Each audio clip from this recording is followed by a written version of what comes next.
আমাদের আজকের ক্লাস একটি ছোট গল্প নিয়ে। আমি আজকে বলাইচাঁদ মুখোপাধ্যায় ওরফে বনফুলের নিম গাছ গল্পটি নিয়ে আলোচনা করব।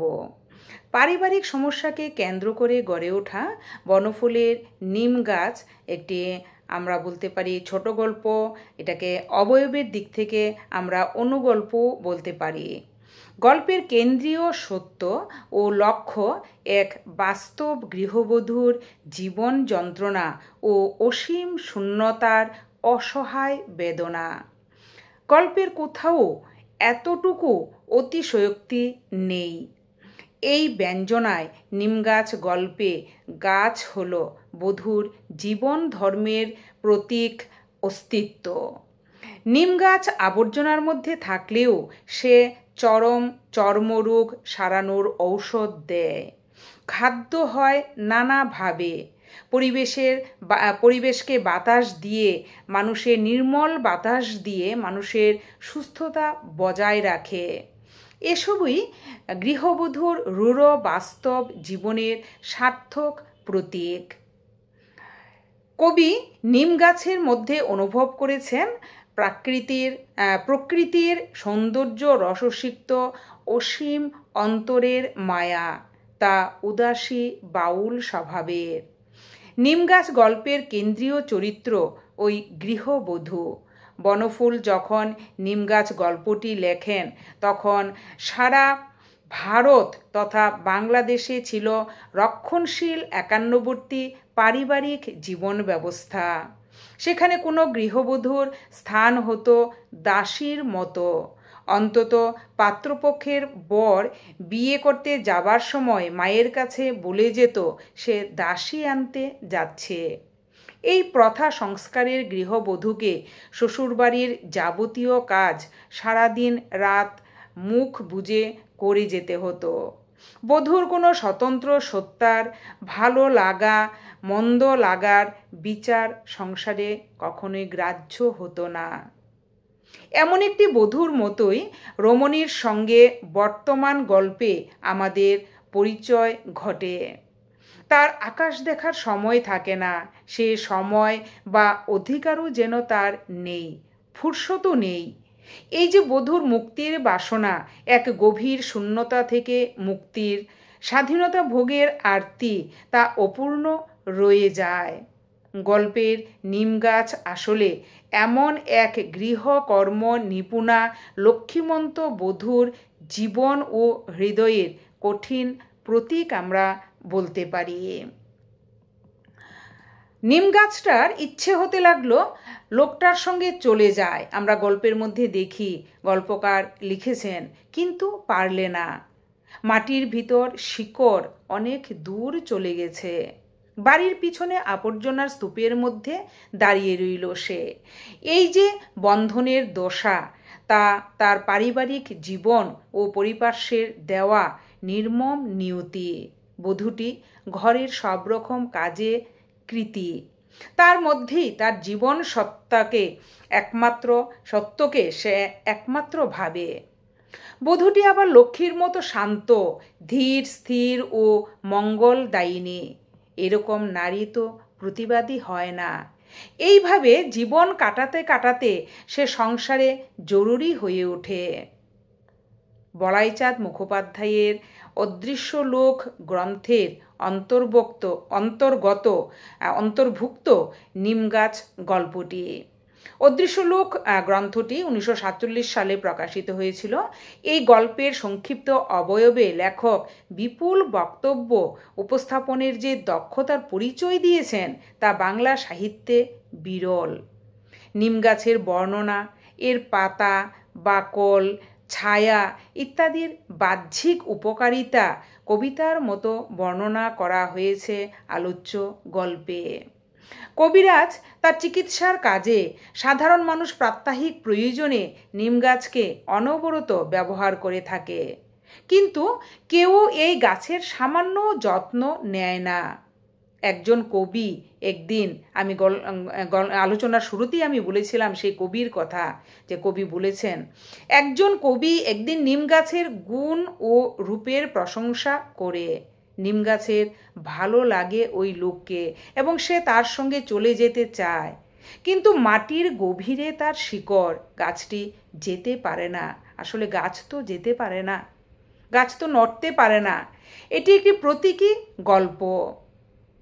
নিম গাছ গল্পে লক্ষ্মী বউ বলতে বাড়ির গৃহকর্ম নিপুণা গৃহিণীকে বোঝানো হয়েছে, যিনি সংসারের প্রতি নিবেদিত হয়ে কাজ করে যান, কিন্তু তার কাজের স্বীকৃতি বা মূল্যায়ন সেভাবে মেলে না। গল্পটিতে নিম গাছকে কেন্দ্র করে মানুষের স্বার্থপরতা, অবহেলা এবং প্রকৃতির প্রতি নির্মমতা ফুটিয়ে তোলা হয়েছে। নিম গাছ ভেষজ গুণে গুণান্বিত হওয়া সত্ত্বেও তার যথাযথ যত্ন বা মূল্যায়ন করা হয় না। গল্পের এই মূল ভাবটি নিম গাছ নামকরণের মাধ্যমে স্পষ্টভাবে প্রকাশিত হয়েছে। নিম গাছ এবং বধূ উভয় ক্ষেত্রেই অনাদর দেখা যায়। বাস্তবেও দেখা যায় যাদের অবদান অনস্বীকার্য তাদের প্রতি যথাযথ সম্মান ও গুরুত্ব দেওয়া হয় না। গল্পের মূল বার্তা হলো প্রকৃতির উপাদান, যা আমরা এই আলোচ্য নিম গাছ গল্পে দেখি, যেটা বলছিলাম, যা আমাদের নানাভাবে উপকার করে, তার প্রতি যত্নবান হওয়া উচিত। গল্পটি আমাদের প্রকৃতির প্রতি সংবেদনশীল হতে এবং তার যথাযথ মূল্যায়ন করতে উৎসাহিত করে। নিম গাছ গল্পের শিক্ষা এক্ষেত্রে পথ দেখাতে পারে যে প্রতিটি জিনিসের গুরুত্ব রয়েছে এবং তার প্রতি যথাযথ সম্মান প্রদর্শন করা উচিত। নিম গাছ বনফুলের লেখা একটি ছোট গল্প, যা প্রতীকী অর্থে জীবন ও সমাজের বিভিন্ন দিক তুলে ধরে। গল্পটিতে একটি নিম গাছকে কেন্দ্র করে এর চারপাশের মানুষের জীবন এবং সমাজের চিত্র প্রকাশিত হয়েছে। গল্পে নিম গাছটি কেবল একটি গাছ নয়, বরং এটি সমাজের অবহেলিত, নির্যাতিত নারীর প্রতীক। নিম গাছ যেমন রোগের উপশমকারী, তেমনি সমাজের মহিলারাও পরিবারের জন্য অনেক কিছু করে থাকেন, কিন্তু তাদের অবহেলা করা হয়। নিম গাছের শিকড় যেমন মাটির গভীরে বিস্তৃত, তেমনি নারীর সংসার জীবনের দায়িত্ব ও বন্ধনও গভীর। গল্পটি আকারে ছোট হলেও এর মধ্যে জীবনের গভীরতা ও সমাজের চিত্র তুলে ধরা হয়েছে।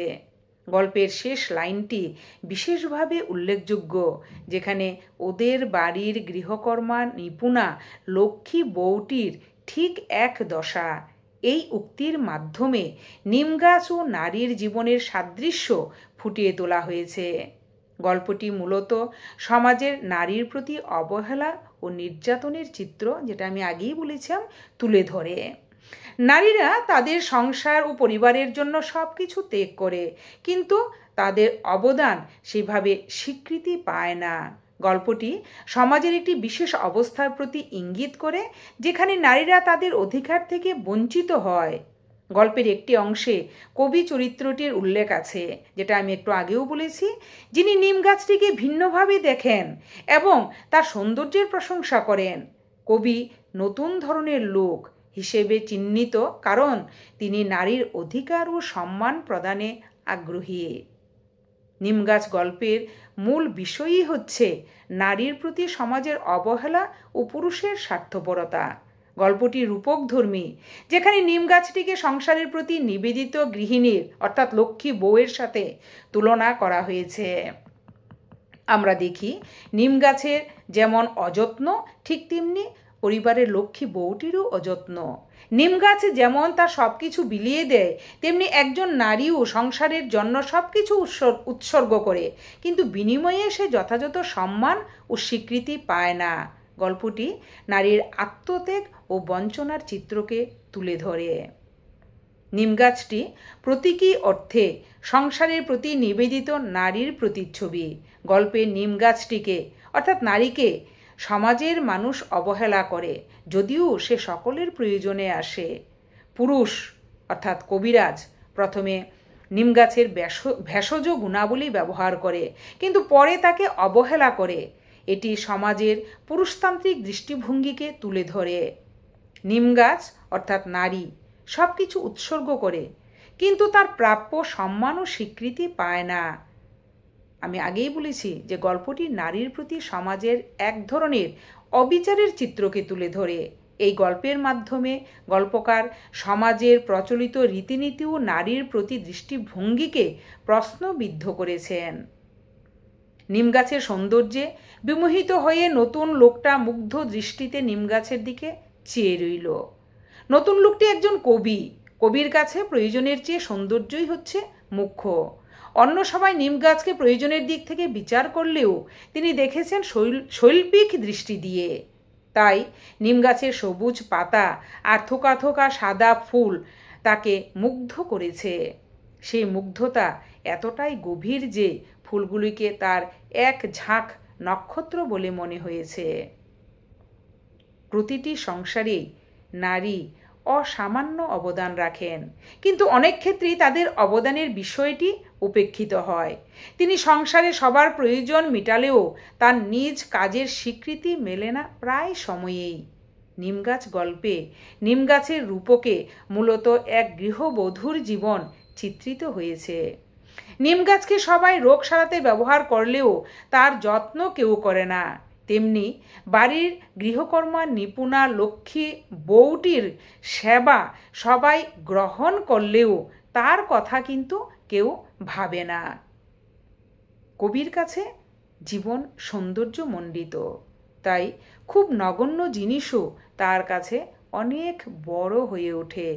কিন্তু সাধারণের কাছে ক্ষেত্র বিশেষে মহৎ জিনিসও মূল্যহীন মনে হয়। নিমগাছ গল্পে গৃহবধূর জীবনের সব সৌন্দর্য হারিয়ে গেছে প্রয়োজনের কঠিন বেড়াজালে। প্রয়োজনের গণ্ডিত্যে তার জীবন উপেক্ষিত, অথচ তাকে ছাড়া সংসারের অন্যরা অচল। একদিন এক কবি তার সৌন্দর্য আবিষ্কার করে, যার সঙ্গে তার সম্পর্ক প্রয়োজন কিন্তু সম্পর্কহীন। কিন্তু সংসারের সঙ্গে তার শেকড় এমনভাবে জড়িয়ে গেছে যে কবির ডাকে তার সাড়া দেওয়ার উপায় নেই। নিমগাছ গল্পে একজন কবি নিমগাছের সাধারণ উপকারী দিকের বাইরে গিয়ে নিমগাছের সৌন্দর্যকে আবিষ্কার করেছেন। অনাদর ও অবহেলা থেকে মুক্তি পেতে কবির মতো একজন সৌন্দর্য পিয়াসী লোকের প্রশংসায় মুগ্ধ হয়ে নিমগাছটির তার সাথে চলে যেতে ইচ্ছে করে, কিন্তু পারে না।